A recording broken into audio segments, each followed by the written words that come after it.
This talk is about isotropic source components of events in the 2019 Ridgecrest earthquake sequence.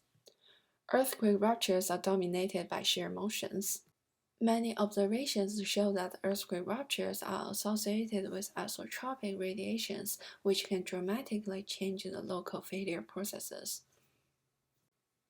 And it has important implications for many topics like heat flow paradox, crack versus sleep mode of earthquake ruptures.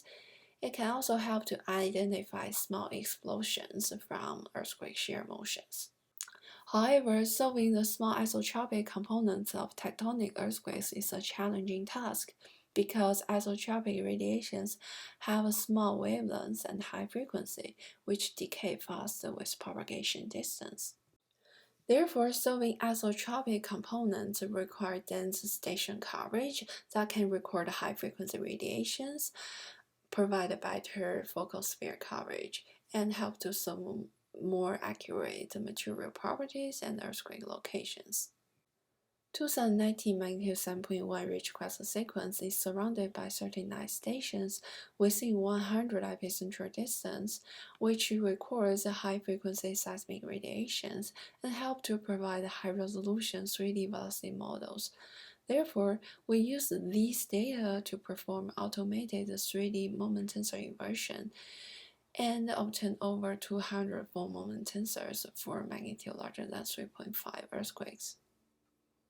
To evaluate the effect of near-field data, we choose three events with the largest isotropic components and the smallest isotropic components. We perform a set of inversions by gradually removing the data from near-field stations. X-axis shows the minimum station distance cutoff. Y-axis shows the percentage of isotropic and CLVD components. When we gradually remove the near-field data, the solved isotropic components decreases while the solved CLVD components do not change a lot. This suggests the necessity of using near-field stations for understanding earthquake rupture processes. There are three general explanations for isotropic radiations: tensor faulting caused by fluid in normal stress regime, ruptures on non-planar faults, and dynamic changes of elastic moduli. For probing the underlying mechanism, we analyze the spatial-temporal variations of the solved isotropic components. Here, figure A and B show the spatial distribution of moment tensors colored by CLVD components and isotropic components. Bottom figure shows the temporal variations of isotropic components along A prime. There's no significant CLVD components, and adjacent earthquakes show highly different isotropic components. Between magnitude 6.4 and 7.1 earthquakes, we observe large isotropic components in homogeneous struck-slip stress regime. After magnitude 7.1 earthquake, most events with significant isotropic components are located near the rupture intersections and tips, and the maximum isotropic components decay fast within the 2 days after the main shock. The fluid-induced tensor faulting events cannot explain the observed struck-slip stress regime and the fast decay of isotropic components after the main shock.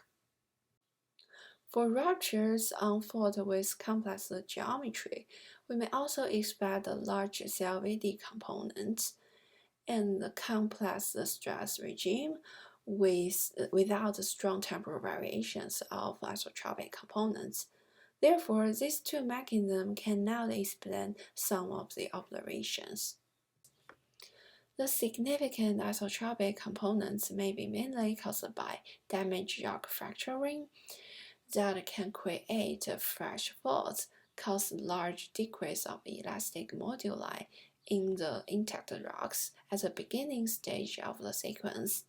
The pronounced isotropic components around rupture intersections and tips can also be explained by the dynamic fracturing for short and thick sources.